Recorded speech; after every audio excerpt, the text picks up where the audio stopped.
Italian-American, Dr. Jill Biden is, we are so proud of everything that you and your husband's administration has accomplished, but we know that the Biden administration needs partners that they can work with. They need partners in Congress, and they need partners in state houses across America, and all of us in this room have an opportunity to provide those partners.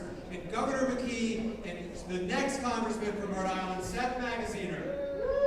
Seth is a champion for working people, a fighter for the middle class. He and Governor McKee have been working for years to support the residents of Rhode Island, the workers in Rhode Island, our seniors and our businesses. We know that in 13 days, regrettably, Dr. Biden won't be here, but the rest of us will be in this room 13 days from now as the Rhode Island Democratic Party celebrates a sweeping win from top to bottom on election night, 13 days from now. Because of your hard work, because of your financial support, we're grateful to have your help and support tonight. Please give the warmest Rhode Island welcome you can for Dr. Jill Biden, the First Lady of the United States.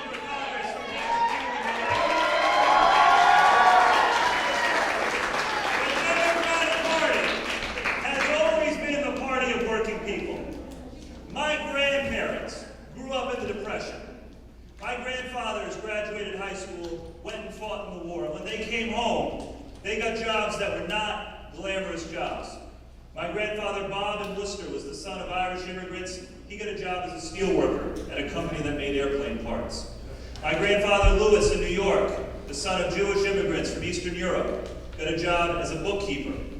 With those jobs, they were able to buy houses. They were able to put all their kids through college. They were able to build a good middle-class life. Why? Because they were able to get houses because of the GI Bill that Democrats passed. Later in life, my grandfather Bob was a steel worker because FDR and the Democrats supported unions in America. As they got older, they were able to retire with dignity thanks to Social Security and Medicare, which the Democrats got passed. And all the way along, the Republicans in Washington fought every step of the way, fought to break unions, fought to cut Social Security and Medicare, fought against the Affordable Care Act. They just don't seem to learn. The Republicans in Washington just don't seem to learn. Because it is the middle class that made this country great. We have to support the middle class in this country. Democrats understand that. That is why we need to elect Democrats up and down the ballot this year. There is a real difference in the race for the 2nd Congressional District. Yes. Alan Fung sold out a long time ago, ever since he decided to become an insurance industry lobbyist, which is how he started his career. He opposed the Affordable Care Act, said it should be overturned, even though that means 70,000 Rhode Islanders would lose their health insurance, including people with pre-existing conditions. I'm going to Washington to protect and expand the Affordable Care Act, not end it. Alan opposed raising the minimum wage in Rhode Island from $7 to $8, and $8 to $10.10, and $10.10 to $15. I was proud to support those bills. You don't get to talk about caring about the cost of living and what working people are going through when you oppose raising the minimum wage. So listen, there is a real difference here. And the biggest difference is we need to make sure there's Democratic leadership in charge of Congress.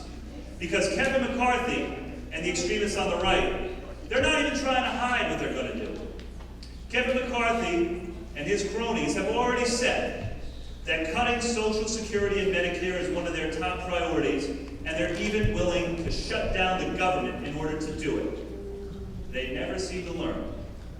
So let me be clear. I am going to Washington to fight for the Social Security and Medicare that our seniors have earned, to lower the cost of drugs, not raise them, to support the right to organize, to support a stronger, higher minimum wage so that people can work with dignity and retire from their lives. And I am running to make sure that our democracy endures for the next generation. We all remember what happened on January 6th of last year. And the worst part of that day was not the violent mob that tried to stop votes from being counted. It was not even Donald Trump inciting that mob. The worst part was that there were over 100 Republican members of Congress who marched back into that chamber when there was still smoke in the air and the blood of police officers on the floor, and they voted to overturn the election, to overturn your votes. And Alan Fung says that those election deniers should be in charge of the House of Representatives heading into the next presidential year. We cannot let that happen. We will not let that happen. We cannot have election deniers in charge of the House of Representatives. We have to do our part in Rhode Island to hold the line, to preserve our democracy for the next generation. And we need your help to do it. It is a tremendous honor to welcome Dr. Joe Biden to Rhode Island, an educator, someone who understands what working people are going through in this country, someone who, along with the president, has fought to lower the cost of health care, to protect Social Security and Medicare, to expand education for children so that everyone has a shot. And we're looking forward to hearing from her because her work for this country is making a difference in the lives of millions of young people, and we salute her for that work. So thank you, Madam First Lady.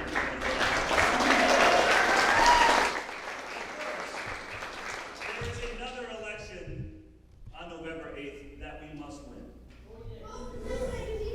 Well, that's a good start. But we also got to vote for Dan McKee, and here's why. Here's why. Want to talk about education? Dan McKee understands that the way that we build up our state is by investing in education, by investing in workforce training, by investing in the next generation.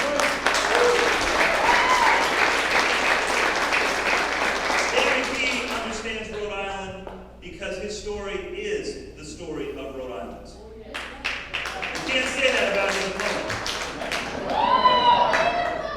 So listen, I am excited to go in and cast a ballot, not just to keep CD2 in Democratic control, not just to elect Democrats up and down the ballot, but to make sure that for the next 4 years we have a governor who will fight for education, fight for health care, fight for working people. That's what Dan McKee's going to do. I'm asking you to join me in supporting him for a 4-year term as governor, and it's my pleasure to introduce him now. Governor.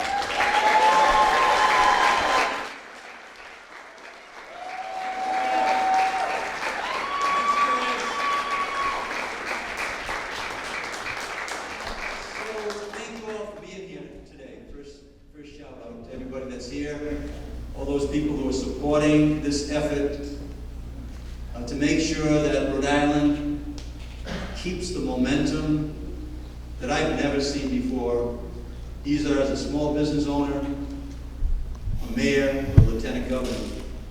So let's make sure that we do everything we can.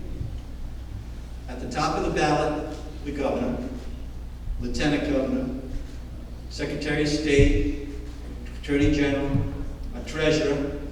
Let's elect every one of them. With big margins, please. Let's get out the vote. Let's give Governor McKee a mandate to do the things that we know we need to do.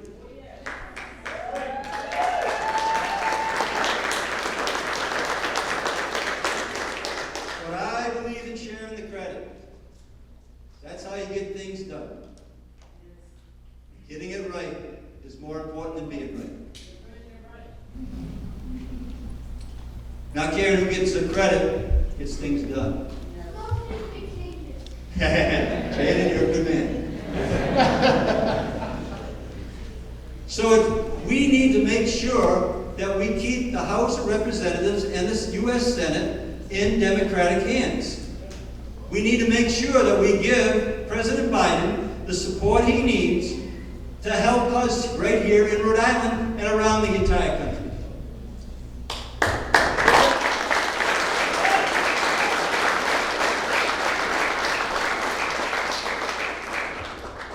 When I became governor, we were in a state of emergency like we've never seen before. Ever. We were one of the lowest vaccinated states in the country. We had an economy that we didn't know whether it was going to reopen. We had schools that were in hybrid mode, virtual mode, in the classroom mode, masks on, teachers who weren't vaccinated, and we had an equity issue that needed to be addressed. Since I've been governor, we activated our municipal leaders. We activated our firefighters. We activated our nurses. And we got shots in there. And we worked with the Department of Health. We worked with our National Guard and all the champions out there in the field, with our nurses, with our hospitals. Number one in the country right now in vaccinations. That's right.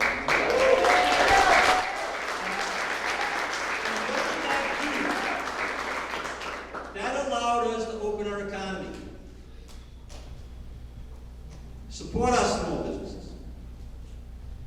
Support the families in our communities. Today, we lead the Northeast on an economic recovery. Number one. Number two, economy. This is the momentum that we need to protect. And it's been an effort from top to bottom. And I thank every member of the staff that has worked with me, leadership at the House, leadership with the reps, leadership with the Senate, partnership with the Speaker, partnership with the Senate President, and all the members that our 39 cities and towns send to the State House to do a job. And that's why there's 39 flags in the rotunda at the State House. The first thing I did was to call on my friends in every municipal office in the state of Rhode Island, all 39, get a flag in here. We represent the people that you represent, and we're going to continue doing it.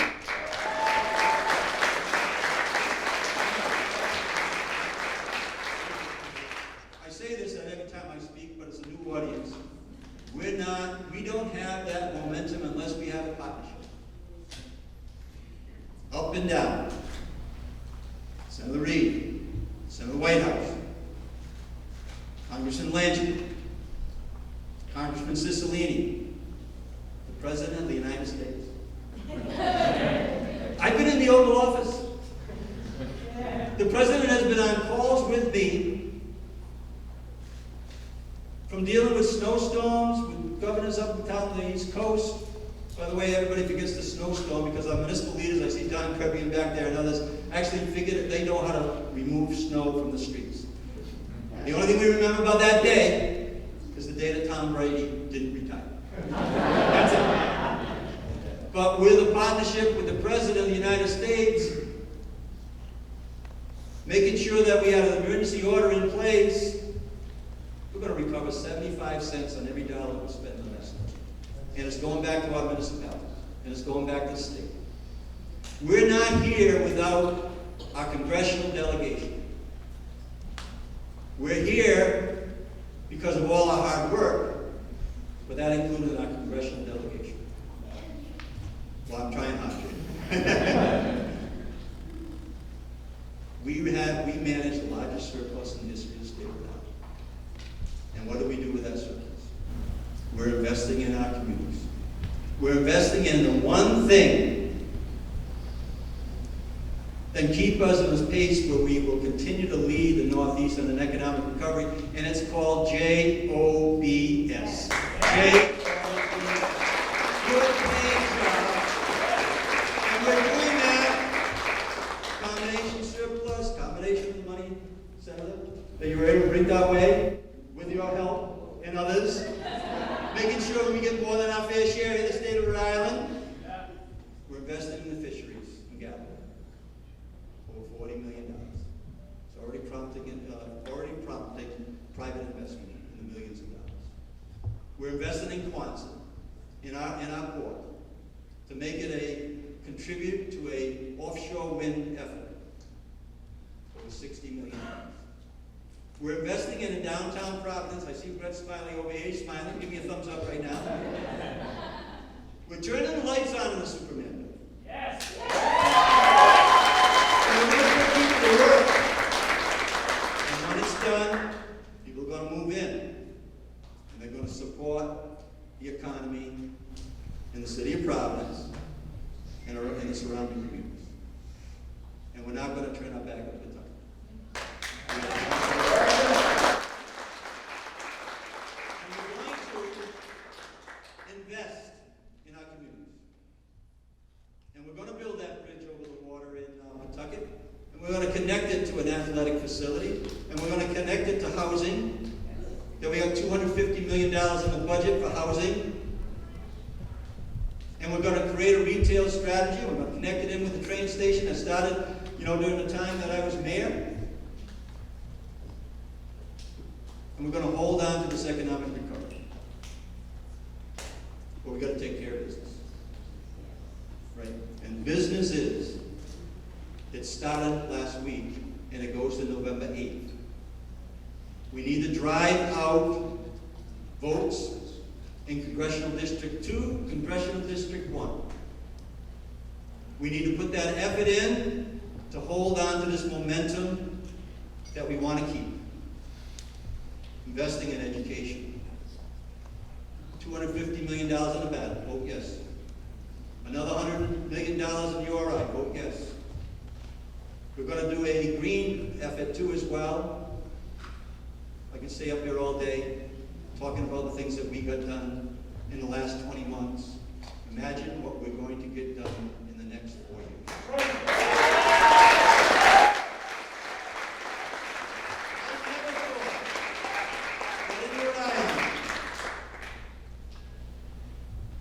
That a transplant would come into our state for a big contract for COVID, put millions of dollars in her pocket, have that contract pulled because of mismanagement, decide to register a vote, and then run for governor. Can we explain that? I have never thought that we would have a MAGA denier running for the state of Rhode Island's governor. So what we need to do. Vote for Ben McKee's. What we need to do. We need a clean sweep. Oh, yes.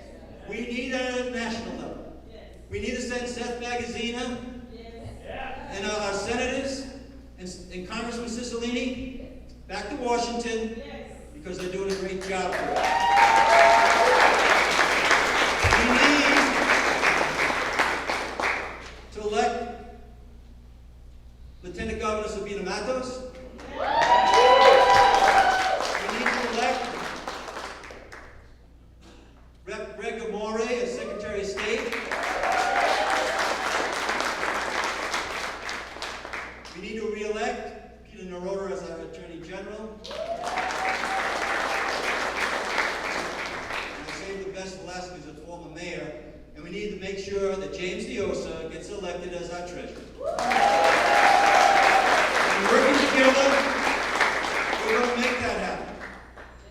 We're going to invest in our clean air. We're going to invest in our offshore wind. We're going to make the Act on Climate a reality. We are going to be renewable 100% by 2033.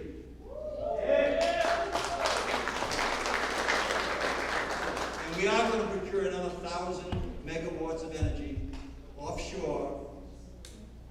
Did I mention East Providence? We're investing in East Providence too. I think that's my number. 35. And we're going to have that offshore wind electrified, take a guess. How many houses? Is it going to, that on the map right now, what we're procuring right now, it could electrify as many as 700,000 units in the state of Rhode Island. Woo. That's doing our part. So, I get to introduce Dr. Biden.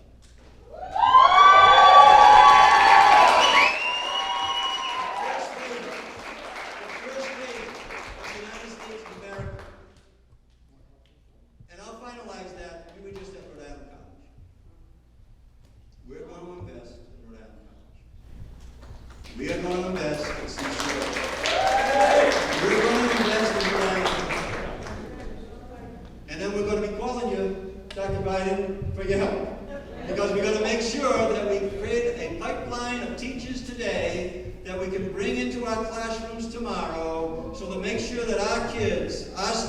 reach their potential and stay right in here in the state of Rhode Island, have good paying jobs when they graduate. This is what we're going to do. This is the momentum we have. And how can we cap it off any better than having the First Lady of the United States here to join us?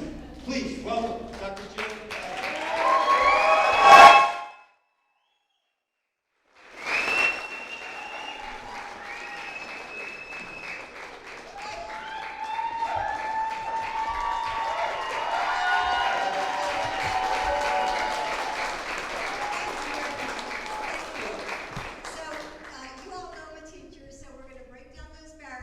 Anybody who's a friend of the governor's and our new congressman is a friend of mine, please break down those barriers and come up. Come on up! Come on up! Thank you. Yeah. Dan. See, isn't that so much better?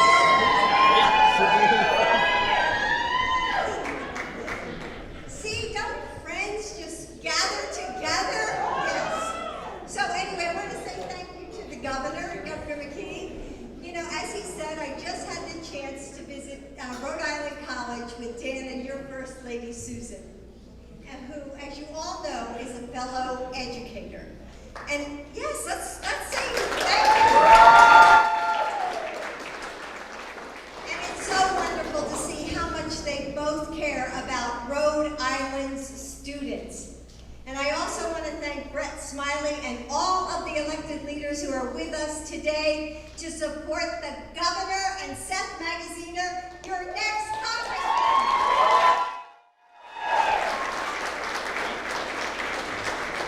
And I love that some of you brought kids with you because they get to see how government works, how good government works. So thank you to the kids for being here today. You know, as Americans across the country get ready to vote in the midterms in 13 days, I've been thinking about my own family and how my family saw the world when I was growing up. And there were a lot of things that shaped my life. My father's naval service in World War II, being the oldest of 5 daughters, cheering on the Phillies every summer, and they're going to win the World Series. And those were the things that helped me make me who I am today. But what wasn't a big part of my life then was politics.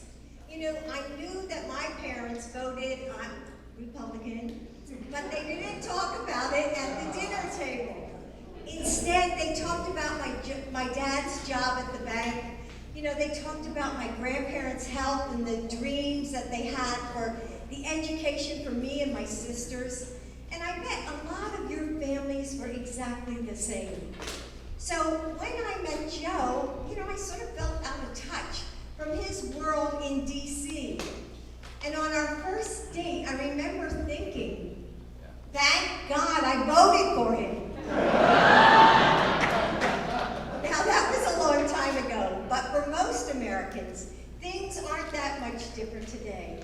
Most parents don't come home from work to debate the ins and outs of Senate bills. Sorry, Jack. But they know about the things that affect their lives. Schools, jobs, affordable health care, safe neighborhoods. Republicans, Democrats, and everyone in between. You know, I've traveled to almost 40 states as your First Lady. And there have been times when I met with some anger and hurt. But, you know, I've also seen how a kind word or gesture can just relax someone's shoulders just a little bit, can open their heart to what you have to say, even when you know that they'll never agree with you. And I've seen how, despite our differences, Americans across this country really do want the same things. The chance to work hard and build a better life for their families. Isn't that what you all want? So when extremists attack rights that the vast majority of Americans support, like a woman's right to choose, or when they stand in the way of affordable prescriptions or clean energy, they are letting down all Americans.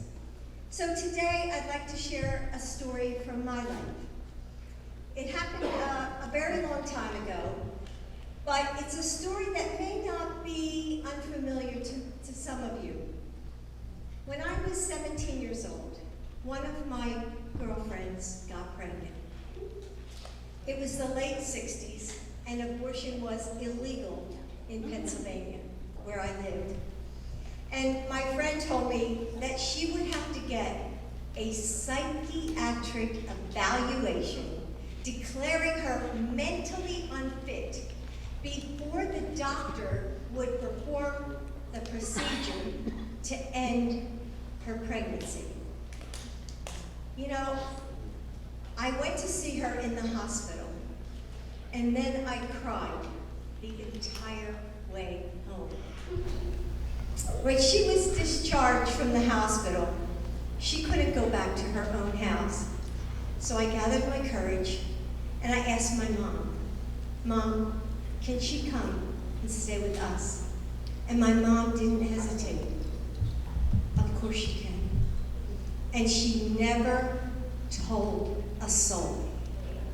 In fact, my mom and I never spoke about it again. Secrecy, shame, silence, danger, even death. That's what defined that time for so many women. So I was shocked when the Dobbs decision came out. It was devastating to me. How could we go back to that? I thought of all the girls and women, like my friend, whose education, careers, and futures depended on the ability to choose when they have children. I thought of the countless women who stood up for that freedom, and the men who fought beside them, everyone who organized for change and voted for justice. And I thought about the generation who is inheriting our legacy, the world we're shaping for them. Right now, there are politicians out there who treat our government like a sport. But governing isn't a game. There's no us versus them, no teams to root for or against. We're just people, Americans from all walks of life who deserve hope. Your governor, Governor McKee, understands that. From coaching basketball to running a family business to his public service, Dan has dedicated his life to supporting the families of Rhode Island. He got shots in the arms during the pandemic. He's overseen one of the lowest unemployment rates on record and made sure that you all had tax relief.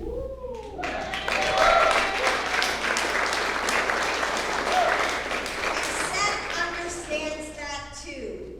He knows that Rhode Islanders depend on their Social Security and Medicare, that you need to be able to afford your prescriptions. And that's exactly what he's going to fight for in Congress. He stands up for the right to choose and the protection of our privacy. And he is going to hold big corporations accountable when they put profits over on people.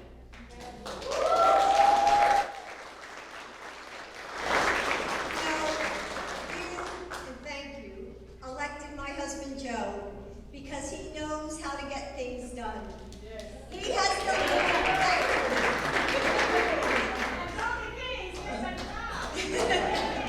He did it with a slim majority in Congress. Just imagine what he could do with more partners like Seth in Washington.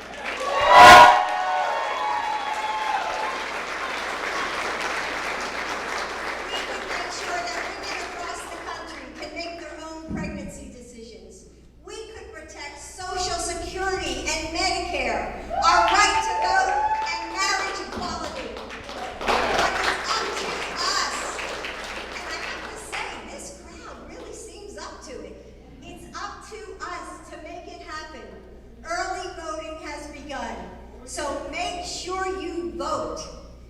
Talk to your friends and help them make a plan to vote as well. These fights feel enormous,